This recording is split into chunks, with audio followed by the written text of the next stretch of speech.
Alright, y'all, it's Yusuf for Video Game Plot Summaries, and this is the third part of Prince of Persia, The Two Thrones. Hopefully this is the finale. I wanted the last one to be the finale, but it didn't quite work out that way. Alright, here are your players in this whole plot.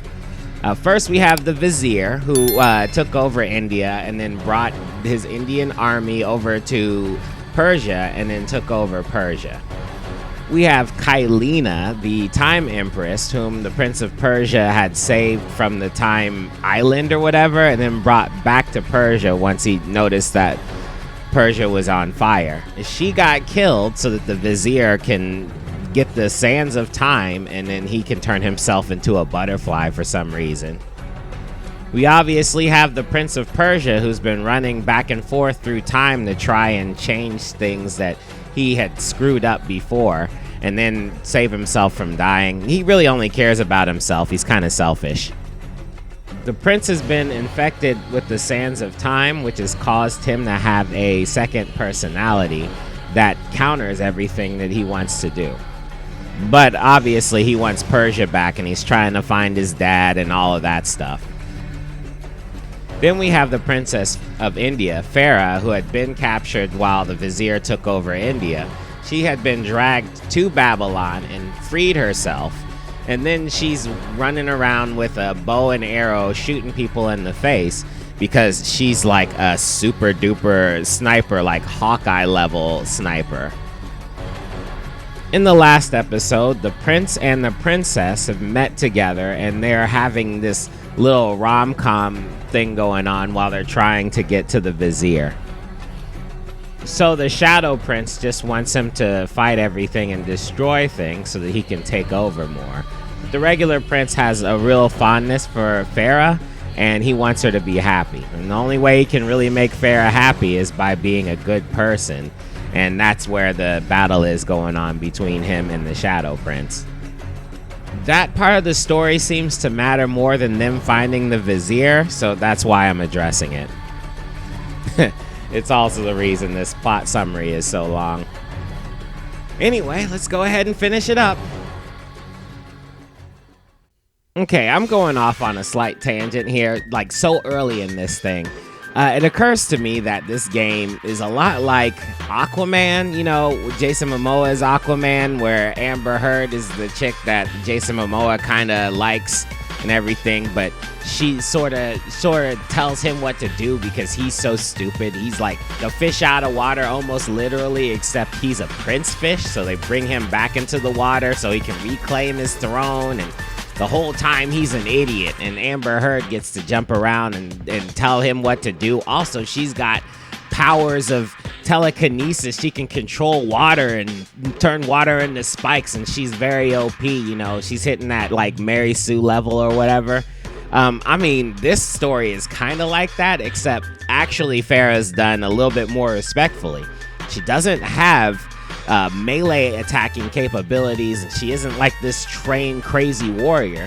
She is a great archeress. I guess that's what you call a woman archer, an archeress. She's a great woman archer. It kind of like mimics this story right here, except this story is done well. When she has to dress down the prince and tell him how much he sucks, it's for a good reason. She just doesn't make him feel stupid because he's not the smartest person on the planet, or he doesn't quite understand everything. Prince has been through a lot, and he doesn't know what's going on, and he's trying to make sense of everything. And she's actually kind of pulling him back into the realm of reality, whereas he's been thinking about himself for so damn long that he doesn't know how to care about other people. Of course, there is like the extenuating consequence of Farah wanting to marry the prince. I mean, if they succeed in killing the Vizier, then, you know, she can't just jump into India and be the princess of India, which would be dope. She kind of needs the prince to kind of pull everything together, so they get married, have kids, you know, whatever they're talking about with the pomegranate. and move forward having two kingdoms to run. You know what I mean? she's already thinking about these things in the future, and she's seen the prince as being a good suitor for these things, and she knows that the prince cares about her, and that's why he keeps coming back to save her. So that's an endearing quality that he has, that he can grow, and that he's always trying to save her, and she saves him. So that's like a great relationship. Unlike in Aquaman, where the woman, or Amber Heard's character, just kind of like follows the prince around because she has an obligation to, and then she just kind of treats him like he's stupid the whole time, even though he's the chosen one because he can talk to fish. Anyway, let's go ahead and move on with the story. Hopefully, the finale. Let's go. So with the permission of a random-ass old man, the prince goes to save Babylon. Of course, it only takes about 0.2 seconds before the princess makes the same mistake she does every time and runs ahead just to get split off from the prince. Now they're separated. And Princey only gets a little way through before the princess catches up to him. She ain't never seen an elevator. I have only heard stories of such marvels, but to see one up close... Is there not a similar device in Azad? This lift will bring us to the throne room. But wonder of wonders, it seems to have stopped working. So the prince has to climb all the way up the tower without the elevator working. So that sucks. On the way there, the prince apologizes to Farah. I am sorry. What? I said I'm sorry. I never apologized. For the way I acted, for the things I said, for who I was. I owe you an apology as well. It was unfair of me to accuse you of such terrible things. But I have done terrible things. We all make mistakes, Prince. The difference is that you have accepted yours.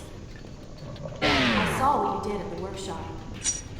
And what the old man said is true. You are a prince. You're killing me. Character development. Given all that the prince has gone through, I would believe that he has grown. But, I mean, this is the same prince in the first game that thought that because he had a dream that he had relations with Farah, then they must have really had relations together. In reality. If it was a dream, then it was a dream we both shared.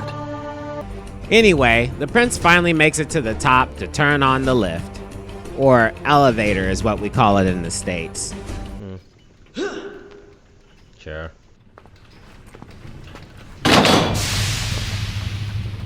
What is your favorite color? Color? Shall I repeat the question? Blue. Blue? That's not my favorite color. What is the point of this?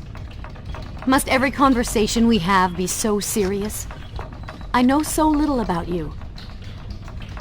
Very well. Then, what is your favorite food?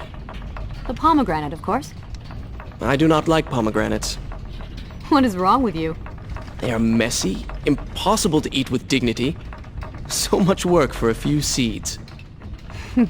But is it not the effort that makes them that much sweeter? I think I'm going to be sick. What is this place? It is the heart of the Hanging Gardens. These are the instruments of life, regulating and running everything. I don't like sand. So after Farah just decides to split the group by being an independent woman, the prince worked his way out of the Hanging Gardens, and then the devs remembered they were supposed to establish a relationship between the prince and his actual father, whom he's forgot to give a shit about so far because he's been trying to get this woman back to his bed. What is he like? Your father? He is a good man. No, a great man. Strong, loyal, kind, forgiving. What is it? That is to say, we did not part on the best of terms. It was many years ago. I was young and full of pride, full of fear as well. He offered to listen, but I could not find the words, would not find them. And I only hope that I may see him once more, to say that I am sorry. But this is a story for another time. I mean, in the first game, his love for his father and all his family dying led him to turn back the time and reset the game. But then he got laid twice, so... Sorry, Dad. So, the prince moves some levers and raises a platform. Now he can join Farah.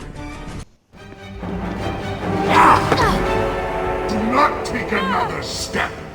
I am impressed you made it past my little welcoming party. Impressed, but also quite annoyed. You have robbed me of my strongest allies. It would be unfair of me not to return the favor. Farah will make an excellent queen, fit for a god. Although we will need to make some modifications. Let her go! You act as though you have a say in the matter. Which you don't. Say hello! The prince was cast to his death into a pit of darkness, robbed of Farah, distanced from the vizier. He had been warned that his journey would not end well.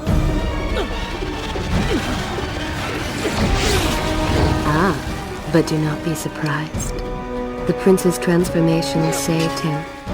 Sometimes good can come of ill. Sometimes. Well, so now that the Shadow Prince is taken over, he's taking his opportunity to be a negative Nancy. Once again, you have denied us victory. How many times did I warn you that nothing good would come of pursuing that girl? We would not be in this situation if you had just stayed focused. Enough! All you do is taunt and insult me. I do not know what you are planning, but I know that I do not trust you. And I am... I think you get the idea. But finally, after all that verbal torture, the prince gets past the traps and out of the well. Father's sword? But what is it doing here?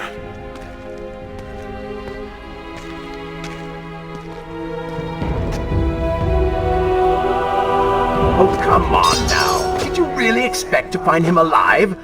Even after everything you have experienced, still you hold out hope. Oh, Father. What have I done? What now, then? Gather up enough sand, perform another grand rewind? Or perhaps you can return to the island and travel back to a time when he might still be saved. Maybe rescue a damsel in distress along the way. No! You are right. I have been like a child. Naive and arrogant. Always rushing to undo my mistakes. Never facing the consequences of my actions. No more. I accept what I have done, and all that it implies.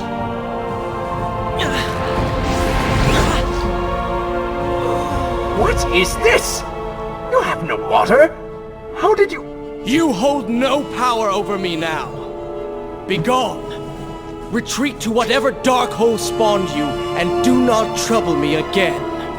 I would have liked a little bit more mourning for his father dying. The prince was like, "My dad's dead. I should be a better person. Let's go. Oh look, I found a sword." I mean, he doesn't bring it up for the rest of the game. It's not a motivation for him. Impressing Farah and saving the people by extension is his only motivation. He finds his father dead, and he doesn't even utter a real word about it. Your death will not be in vain. None of that. It's as if screaming no into the void somehow is all the healing a protagonist needs when his father dies, you know? So the prince gets out of the underground and climbs up the tower, like way up the tower, until he gets to a really pretty viewing area. While he is about to face the vizier, the Time Empress Kaileena narrates that she had a hand in this outcome. But I had seen the timeline. And of all the outcomes laid bare to me, this one held the most promise of them all. For the prince would have an opportunity to set things right.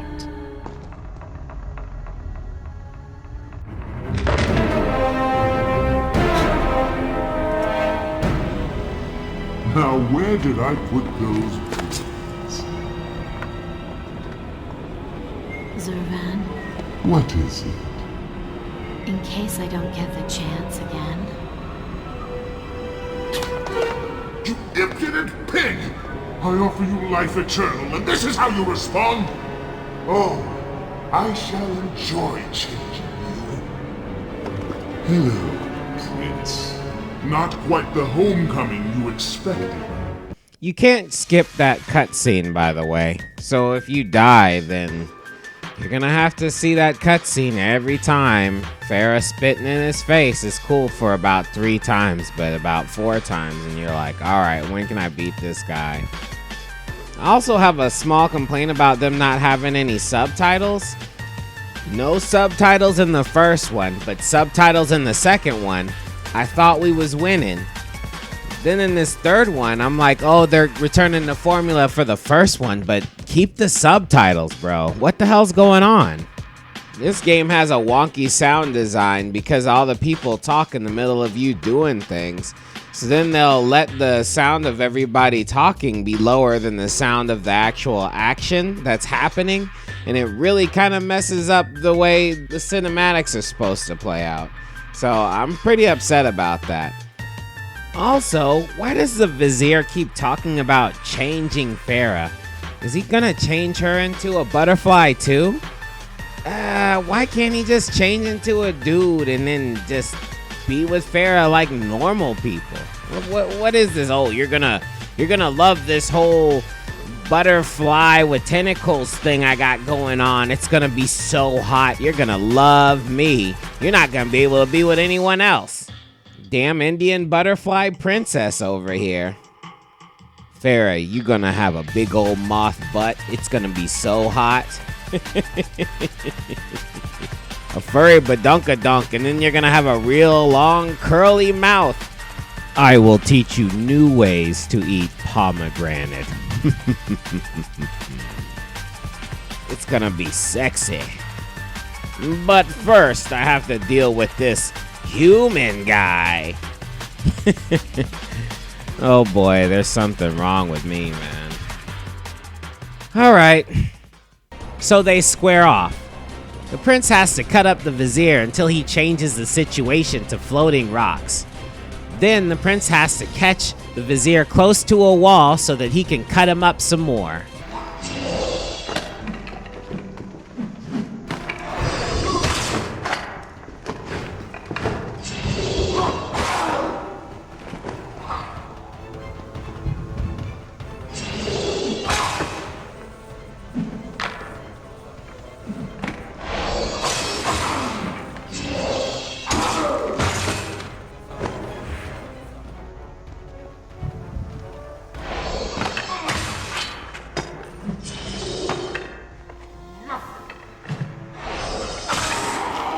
Once the vizier is tired of getting cut up, he takes his butterfly butt really high so that he can wail in pain.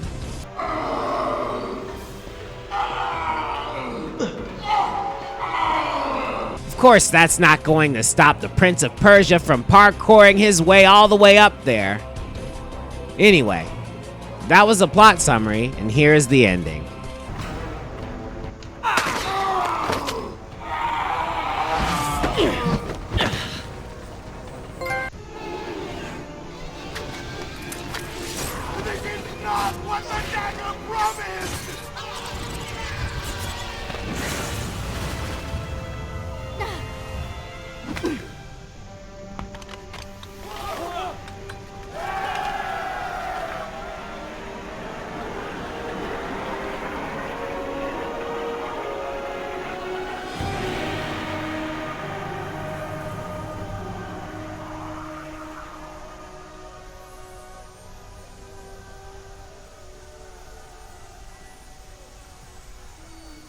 This world was not meant for me, but there are others, and I will find my place just as you have found yours.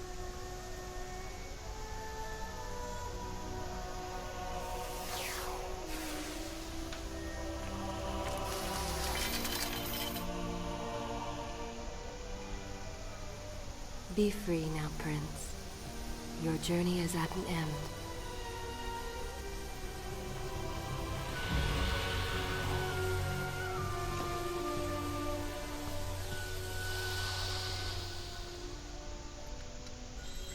What is it?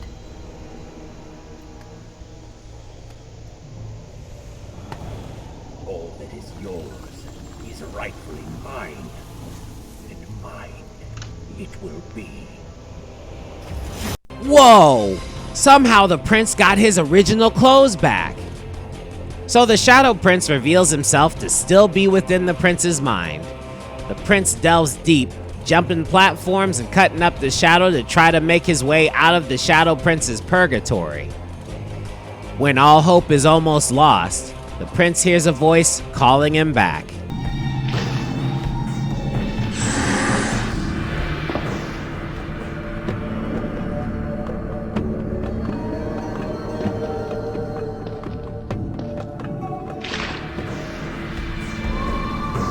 Prince, leave this place. It reeks of sadness and cruel intentions. You must not chase this shadow. Turn away. Wake up. I will lead you.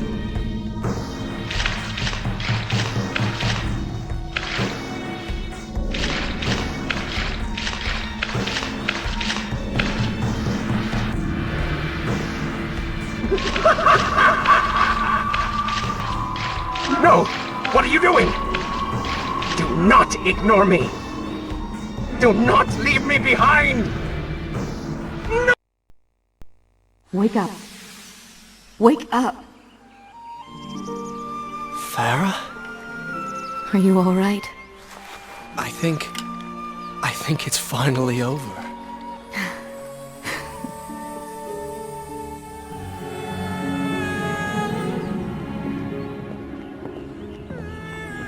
Prince, there's still something I don't understand. How did you really know my name? Most people think time is like a river that flows swift and sure in one direction. But I have seen the face of time, and I can tell you, they are wrong. Time is an ocean in a storm. You may wonder who I really am, and why I say this. Come, and I will tell you a tale like none you have ever heard. Okay, guys, that was the plot summary of Prince of Persia: The Two Thrones. Finally! I actually finished the trilogy. It only took like 3 or 4 years, eh? So I didn't say this in the regular plot summary, but I went back to look at the big, huge barbarian guy in the Colosseum in episode 1. He was, in fact, on the platform when they killed Kaileena. For some reason, he was about the shortest guy there. When I went back to the video, I saw 4 people. I wondered where the 4th one was, and that was him. Maybe the sands helped to make him a giant. I don't know why he didn't have a damn jaw, though. I think it was a missed opportunity to not give the main bad guys speaking parts. They wasted all their speaking files on Kaileena's narration and the Shadow Prince's comments. However, the Shadow Prince's comments were more nagging than anything. A lot of times when he was talking, it was like he wasn't in the story. I would have liked to have learned more about the Vizier and his actual motivations, and we could have done that through his minions. So, again, I feel that was a missed opportunity, and I'm slightly disappointed about the storytelling there. There is another Prince of Persia game that I have on the 360 and PS3 called The Forgotten Sands. That one still has this prince in it, and that should be all for the games. If there's a DS game or something like that, y'all can forget it, man. No plot summaries for those games. I have already posted the Xbox 360 launch title Prince of Persia on the other channel, so maybe I will do a plot summary on that. But it was one of those games where the true ending is something you have to buy and download. You know, every time I do that, an angel gets its wings clipped. Asura's Wrath was one of them. When I posted that, a huge pair of bloody wings fell out of the sky and hit my car. Set off my car alarm. Anyway, I'm talking about it, so I'll probably do it, knowing me.